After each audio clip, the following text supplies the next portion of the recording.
বয়স সবে ৮ বছর। শৈশবের দুরন্তপনা, স্কুল, খেলার মাঠ সবকিছু থেকেই যেন সে যোজন যোজন দূরে।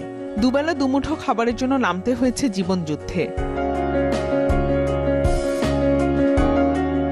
পেটের তাগিদে এমন সুবিধাবঞ্চিত শিশুদের উদয়স্ত ঘাম ছড়াতে হয়, তাই লেখাপড়া তাদের শীতারই নামান্তর। কিন্তু হতাশা সেই কুপিতেই আশার সলতে জ্বালিয়েছেন একদল তরুণ।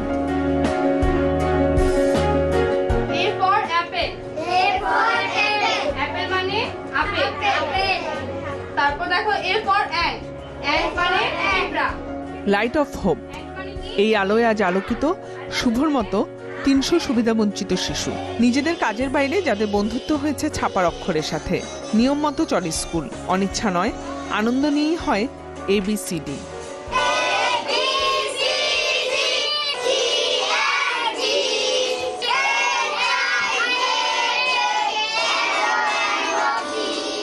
আমরা গরিব, আমরা স্কুলটা হয়েছে, আমরা যাই মাঝে মধ্যে যাই, পড়ালেখা করি, দোকান ফাঁকি দিয়ে পড়ালেখা করি, যা পড়াই আমরা শিখতে পারি বাসায় গিয়ে। উদ্যোক্তাদের কেউ প্রকৌশলী, কেউ ব্যবসায়ী, কেউ বা বহুজাতিক প্রতিষ্ঠানের কর্মকর্তা, যারা সামাজিক প্রতিষ্ঠা আর আর্থিক সফলতার হাতছানিকে উপেক্ষা করেই ফেরি করে বেড়াচ্ছেন স্বপ্ন। Solar run school, totally solar run, যেটা দিয়ে ল্যাপটপ চলবে, প্রজেক্টর চলবে, খুবই মিনি স্মল প্রজেক্টর, এবং সব ধরনের এডুকেশনাল কন্টেন্ট আমরা ওইখানে দিয়ে দিব, এবং হচ্ছে যে লাইট, সাউন্ড বক্স, এভরিথিং থাকবে। টিচারদের আমরা ট্রেন আপ করাই দিব। সো এই ধরনের একটা প্রজেক্ট আইডিয়া দিয়ে আমরা প্রথম ডেল এডুকেশন চ্যালেঞ্জে অ্যাপ্লাই করি। ওরা জিতে আসলো, জিতে আসার পর ওরা জিজ্ঞেস করলো, মানে ওরা বলছে কী করা যায়, আমরা তো জিতে আসলাম, এখন এটা নিয়ে আমরা দেশে কিছু করতে পারি নাকি, কারণ ওরা তখন সবাই ইউরোপে। তারা বললাম ঠিক আছে, আমরা সবাই একসাথে হওয়ার পরে আমরা কাজ শুরু করি। ঠিক শুরু করার পরে বুঝতে পারবো যে আসলে কতটুকু করতে পারি আমরা। একটা স্কুল করলাম, এরপরে কিশোরগঞ্জে ফার্স্ট স্কুল, এরপরে পটিয়াতে, চিটং পটিয়াতে সেকেন্ড স্কুল, এরকম করতে করতে 4টে স্কুল হয়ে গেছে আমাদের।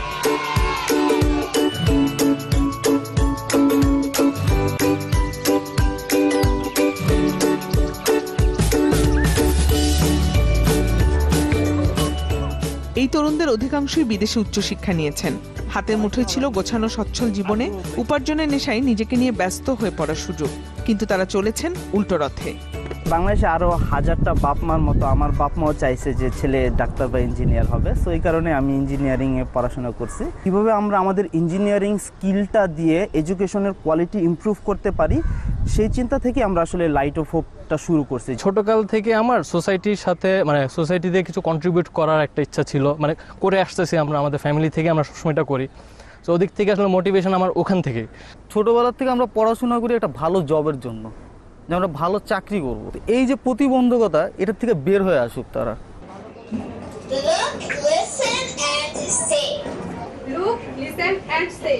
এখানে কি বলছে? দেখো, বলো এবং শোনো। Good morning Sunny. Good morning Pinky. স্বপ্নের শুরুতে চ্যালেঞ্জ ছিল বটে, কিন্তু লক্ষ্য যখন স্থির, তখন সফলতা আর কতক্ষণই বা দূরে থাকবে। বেশ অনেকগুলো চ্যালেঞ্জ আমরা ফেস করি। আমাদের টার্গেট ছিল যে আমরা কত কম এনার্জি কনজামশনে একটা টোটাল সোলার সিস্টেম ডেভেলপ করতে পারি। সো এক্সিস্টিং যে প্রজেক্টরগুলো আছে এগুলো খুব বড়, অনেক এনার্জি কনজিউম করে। সো আমাদের টার্গেট ছিল যে আমরা ওয়ার্ল্ডের লোয়েস্ট এনার্জি কনজিউমিং একটা ক্লাসরুম সলিউশন ডেভেলপ করবো। যেহেতু আমরা 4 জনই ইলেকট্রিক্যাল ইঞ্জিনিয়ার, সো আমাদের ছিল ওইটা আমাদের পার্সোনাল চ্যালেঞ্জ, আমরা এরকম কিছু একটা করতে চাই। আশা করি আমাদের যে স্বপ্ন, যেটা আমরা প্রায় 500টা ডিজিটাল স্কুল করার বাংলাদেশে, প্রায় 1000টার মতো লাইব্রেরি সেট করা প্রাইমারি স্কুলে, সো এগুলোই করে যাব। এখন আমরা মোটামুটি আমাদের টার্গেট অনুযায়ী ভালোই আগাচ্ছি। শোনো, বলো এবং করো। এখানে কি লিখছে দেখো, হাউ আর ইউ। কে জিজ্ঞেস করছে? পিঙ্কি। হাউ আর ইউ অর্থ কি? তুমি কেমন আছো? লাইট অফ হোপ শুধু শিক্ষা উপকরণই শিক্ষার্থীদের কাছে পৌঁছে দেয়নি, প্রশিক্ষণের ব্যবস্থা করেছে শিক্ষকদেরও। শিক্ষক আপনাকে জিজ্ঞেস করছে হাউ আর ইউ, তুমি কেমন আছো। মেইন চ্যালেঞ্জ হচ্ছে আসলে টিচারদের মোটিভেট করা, টিচারদের ট্রেন আপ করা।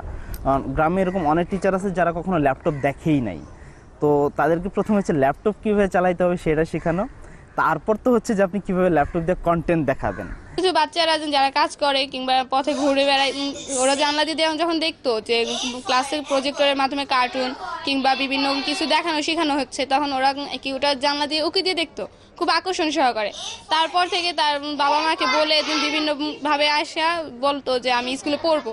প্রজাপতি বলে হাউ আর ইউ, আমরা বলি I am fine, thank you. অন্য স্কুলে কার্টুন নেই, স্কুলে কার্টুন আছে, সেজন্য আমার কথা বলতে পারি, সেজন্য ভালো লাগে। গুড মর্নিং ফ্রেন্ডস, শুভ সকাল বন্ধুরা। Good morning. স্কুলগুলোতে শিশুদের শেখানো হয় প্রজাপতি দিয়ে, ফুল দিয়ে। উদ্যোক্তাদের মত, শিক্ষা ব্যবস্থায় পরিবর্তন এনে এমন একটি প্রজন্ম তৈরি করা সম্ভব যারা হবে ভবিষ্যৎ বাংলাদেশের কাণ্ডারি।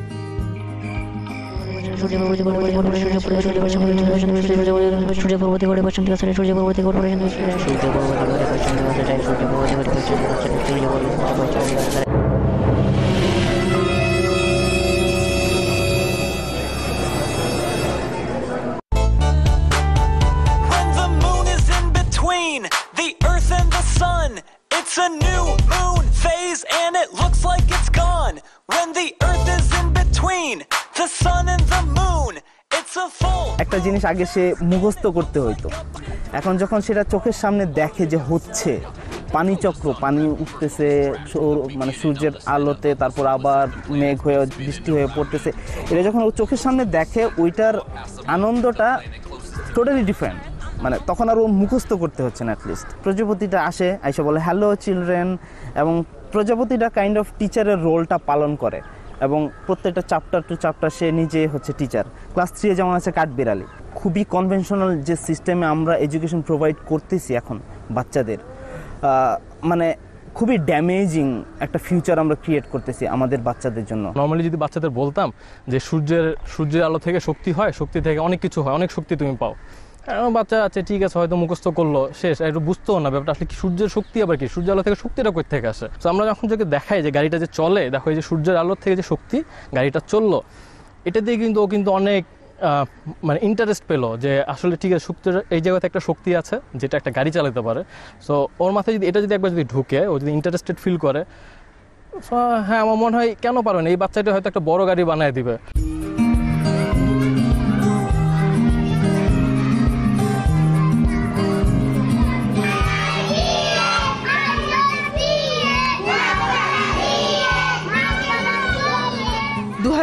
সালে শুরু হওয়া লাইট অফ হোপের বর্তমানে 4টি স্কুল রয়েছে।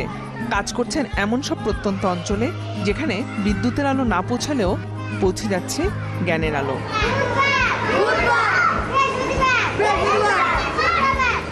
এমনিতে লাইট অফ হোপের আমাদের গোলটা হচ্ছে এরকম যে এমন একটা ফিউচার জেনারেশন তৈরি করা, যে ফিউচার জেনারেশনটা আমাদের দেশ এবং জাতিকে সামনের দিকে আগায় নিয়ে যাবে। আসলে আমাদের সোসাইটিতে বিভিন্ন ধরনের প্রবলেম আছে, তো প্রত্যেকে যদি আমরা নিজেরা নিজ উদ্যোগে যদি বিভিন্ন মানে একটা প্রবলেম আইডেন্টিফাই করে কাজ করা শুরু করি, তাহলে মানে সামনে আমাদের দেশের যে প্রবলেমগুলো সেটা নিয়ে আর ভাবতে হবে না, নিয়ার ফিউচারে ডেভেলপমেন্ট আসবে। হয়তো আমরা 12 জন বা 10 জন আমরা লাইট অফ হোপ নিয়ে কাজ করতেছি, আমরা at the end of the day আমরা চেষ্টা করব আমরা যেন 1200 লাইট অফ হোপের মতো আমাদের মতো 1200 ছেলে যাতে আমরা রেডি করতে পারি, যারা সোসাইটিতে আমাদের দেশের জন্য, আমাদের পরিবেশের জন্য, আমাদের পুরো বিশ্বের জন্য ওরা কাজ করবে। শুধু লাইট অফ হোপ বলে এই জায়গায় আটকে থাকবে না, ওরা হয়তো আরও আমাদের এই লাইট অফ হোপের যে আলো, আশার আলো বলতে আমরা যা বুঝাই, পুরো দুনিয়াতে আশার আলো ছড়িয়ে যাবে।